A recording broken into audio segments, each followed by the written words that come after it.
নমস্কাৰ সকলোকে স্বাগতম জনাইছো মোৰ ইউটিউব চেনেল JTM লাইব্ৰেৰীলৈ। আজি মই আপোনালোকৰ ওচৰলৈ লৈ আহিছো অসমৰ ওপৰত কিছুমান জেনেৰেল নলেজ আৰু এইটো হ'ব পাৰ্ট 1। বিষয় হৈছে আজিৰ অভাউষা অসমীয়া ভাষা উন্নতি সাধনী সভা। কমপ্লিট জিকে ইয়াত পাব আপোনালোকে। তো দেৰি নকৰি বলক আমি আৰম্ভ কৰোঁ। অভাউষাৰ সম্পূৰ্ণ নামটো কি? অভাউষাৰ সম্পূৰ্ণ নামটো হ'ল অসমীয়া ভাষা উন্নতি সাধনী সভা। সেইটো হয়তো আমি সকলোৱে জানো। অভাউষাৰ জন্ম ক'ত আৰু কেনেকৈ হৈছিল? অভাউষাৰ জন্ম হৈছিল ঊনবিংশ শতিকাৰ অষ্টম দশকত। তেতিয়া কলকাতাত অধ্যয়ন কৰি থকা অসমীয়া ছাত্ৰসকলৰ মাজত সঘনাই চাহমেল অনুষ্ঠিত হৈছিল আৰু এই চাহমেল অনুষ্ঠিত হৈছিল প্ৰতি বুধবাৰ আৰু শনিবাৰে। চাহমেলত ছাত্ৰসকলে বিভিন্ন বিষয়ত আলোচনা কৰিছিল আৰু এনে এখন চাহমেলতেই 1888 চনৰ 25 আগষ্টত অভাউষাৰ অংকুৰণ হৈছিল। এই সভা প্ৰতিষ্ঠাৰ মূল উদ্দেশ্য আছিল অসমীয়া ভাষা সাহিত্যৰ উন্নতি সাধন। খুব ইম্পৰ্টেণ্ট। নেক্সট, অসমীয়া ভাষা উন্নতি সাধনী সভা কেতিয়া প্ৰতিষ্ঠা কৰা হৈছিল? অসমীয়া ভাষা উন্নতি সাধনী সভা 1888 চনৰ 25 আগষ্টত প্ৰতিষ্ঠা কৰা হৈছিল। অলপমান আগতে আমি পালোঁ ইয়াৰ আগৰটোতো প্ৰশ্নটোত। নেক্সট, অভাউষা প্ৰতিষ্ঠাৰ লগত জড়িত ব্যক্তিসকল। অভাউষা প্ৰতিষ্ঠাৰ লগত বহুতো মহান আৰু প্ৰতিভাশালী ব্যক্তি জড়িত হৈ আছিল। তাৰে ভিতৰত কেইজনমান হ'ল লক্ষ্মীনাথ বেজবৰুৱা, চন্দ্ৰকুমাৰ আগৰৱালা, হেমচন্দ্ৰ গোস্বামী, বেণুধৰ ৰাজখোৱা, তিলকনাথ শৰ্মা, ডালিম চন্দ্ৰ বৰা, কমল চন্দ্ৰ শৰ্মা, ঘনশ্যাম বৰুৱা আদি। নেক্সট, অসমীয়া ভাষা উন্নতি সাধনী সভাৰ প্ৰথম সম্পাদক কোন? অসমীয়া ভাষা উন্নতি সাধনী সভাৰ প্ৰথম সম্পাদক আছিল শিৱৰাম শৰ্মা বৰদলৈ। নেক্সট,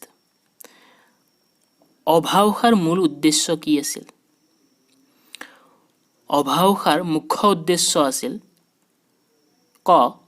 পুৰণি পুথি সংগ্ৰহ আৰু প্ৰকাশ, খ. অসমৰ সকলো শিক্ষানুষ্ঠানত অসমীয়া ভাষাৰ প্ৰচলন, গ. অশুদ্ধ ব্যাকৰণ আৰু বৰ্ণ বিন্যাসৰ ঠাইত শুদ্ধ ব্যাকৰণ আৰু শুদ্ধ বৰ্ণ বিন্যাসৰ প্ৰচলন, ঘ. সংস্কৃত, ঘটো হৈছে সংস্কৃত বা আন ভাষাৰ ভাল ভাল পুথিৰ অনুবাদকৰণ, ঙ.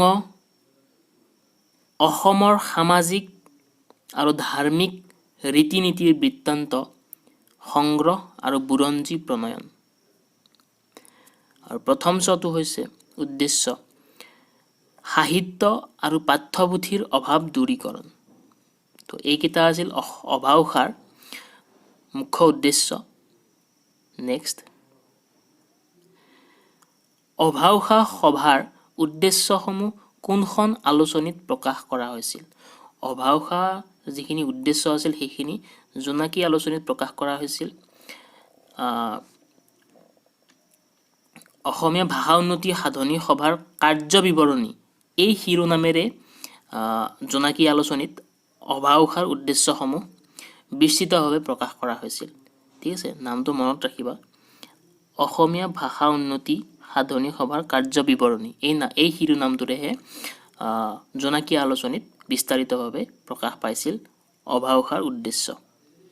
নেক্সট, অভাউষা সভাৰ মুখপত্ৰখনৰ নাম কি? ইয়াৰ নাম হ'ল জোনাকী, আমি পালোঁ এইমাত্ৰ। তো এইটো এটা ইম্পৰ্টেণ্ট প্ৰশ্ন।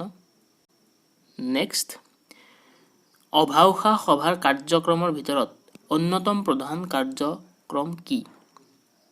দুটা প্ৰধান কাৰ্যক্ৰম আছিল, সেই দুটাৰ ভিতৰত এটা হ'ল জোনাকী আলোচনী প্ৰকাশ, এইটো আমি ইতিমধ্যেই পালোঁ। আৰু 2 নম্বৰটো আছিল বান ৰংগমঞ্চ স্থাপন। ঠিক আছে, তো বান ৰংগমঞ্চ স্থাপন এইটো আমাৰ আছিল অভাউসাৰ দুটা কাৰ্যক্ৰমৰ ভিতৰত এটা প্ৰধান কাৰ্য। নেক্সট, অভাউসা সভাই কিমান চনত বান ৰংগমঞ্চ স্থাপনৰ সিদ্ধান্ত লয়? 1906 চনত অভাউসাই বান ৰংগমঞ্চ স্থাপনৰ সিদ্ধান্ত লয়। নেক্সট, জোনাকী আলোচনীৰ জন্ম কেতিয়া হৈছিল? 1889 চনত। 1888 চনত জন্ম হৈছিল অভাউসা সভাৰ, আৰু 1889 চনত জোনাকী আলোচনীৰ জন্ম হৈছিল।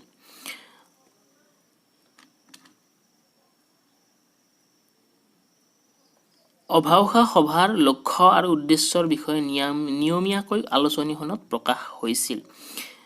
অভাউসাৰ যিখিনি লক্ষ্য উদ্দেশ্য আছিল সেইখিনি এই জোনাকী আলোচনীত নিয়মীয়াভাৱে প্ৰকাশ পাইছিল। নেক্সট প্ৰশ্ন, জোনাকী আলোচনীৰ প্ৰথম সম্পাদক কোন আছিল? খুব ইম্পৰ্টেণ্ট প্ৰশ্ন। জোনাকী আলোচনীৰ প্ৰথম সম্পাদক আছিল চন্দ্ৰকুমাৰ আগৰৱালা। চন্দ্ৰকুমাৰ আগৰৱালা আমি সকলোৱে জানো, তেওঁ প্ৰথম অসমীয়া ৰোমান্টিক কবিতা বন কুঁৱৰী ৰচনা কৰিছিল। ঠিক আছে, নেক্সট, জোনাকী আলোচনীৰ প্ৰথম সংস্কৰণ কেতিয়া প্ৰকাশ পাইছিল? 1889 বুলি আমি গম পালোঁ। কেতিয়া পাইছিল? মাঘ মাহত। একজেক্ট ডেটটো গম পোৱা নাযায় যদিও আনুমানিক 9 ফেব্ৰুৱাৰী বুলি ধৰা হৈছে। 1889 চনৰ 9 ফেব্ৰুৱাৰী বুলি ধৰা হৈছে।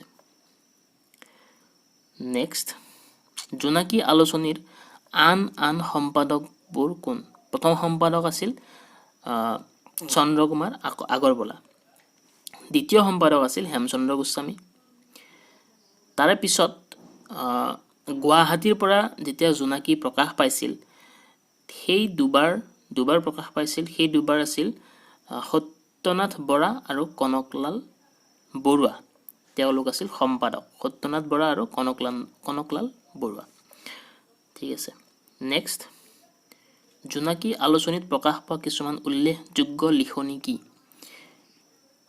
জোনাকী আলোচনীত বহুতো উল্লেখযোগ্য লিখনি আমি জানো প্ৰকাশ পাইছিল। তাৰ ভিতৰত এটা হ'ল চন্দ্ৰকুমাৰ আগৰৱালাৰ প্ৰথম অসমীয়া ৰোমান্টিক কবিতা বন কুঁৱৰী। বন কুঁৱৰীটো ক'ত প্ৰকাশ পাইছিল? জোনাকী আলোচনীৰ যোগেদিয়ে প্ৰকাশ পাইছিল। হেমচন্দ্ৰ গোস্বামীৰ প্ৰথম অসমীয়া চনেট কবিতা প্ৰিয়তমাৰ চিঠি, সেইখনো জোনাকী আলোচনীৰ যোগেদিয়ে প্ৰকাশ পাইছিল। তাৰোপৰি লক্ষ্মীনাথ বেজবৰুৱাৰ লতিকাই আৰু কৃপাবৰ বৰুৱাৰ কাকতৰ টোপোলা শীতান এই আলোচনীত প্ৰকাশ পোৱাটো এই আলোচনীৰ দ্বাৰা আৰম্ভ হৈছিল। তো এনেকৈ আমি বহুত এনেকুৱা উদাহৰণ আছে।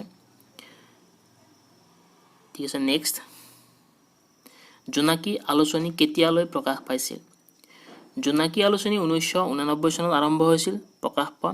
1989 চনৰ পৰা 1903 চনলৈ জোনাকী আলোচনী প্ৰকাশ পাইছিল, আৰু এই সময়ছোৱাক জোনাকী যুগ বুলি কোৱা হয়। তো জোনাকী যুগ কাক বোলে?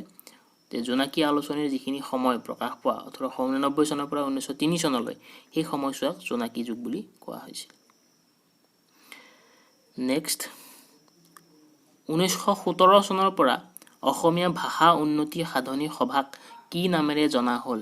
1917 চনৰ পৰা অসমীয়া ভাষা উন্নতি সাধনী সভাক জনা হ'ল অসম সাহিত্য সভা হিচাপে। আৰু এতিয়া আমি অসম সাহিত্য সভা জানো। তো ইয়াতে 17টা প্ৰশ্ন, ইম্পৰ্টেণ্ট প্ৰশ্ন মই দাঙি ধৰিছোঁ অভাউসাৰ লগত জড়িত, খুব ইম্পৰ্টেণ্ট। হয়তো তাতকৈ বেছি প্ৰশ্ন হ'ব, কিছুমান মই দীঘলীয়া প্ৰশ্ন হিচাপে মই দাঙি ধৰিছোঁ আপোনালোকৰ আগত। তো আশা কৰিছোঁ আপোনালোকে ভাল পাইছে।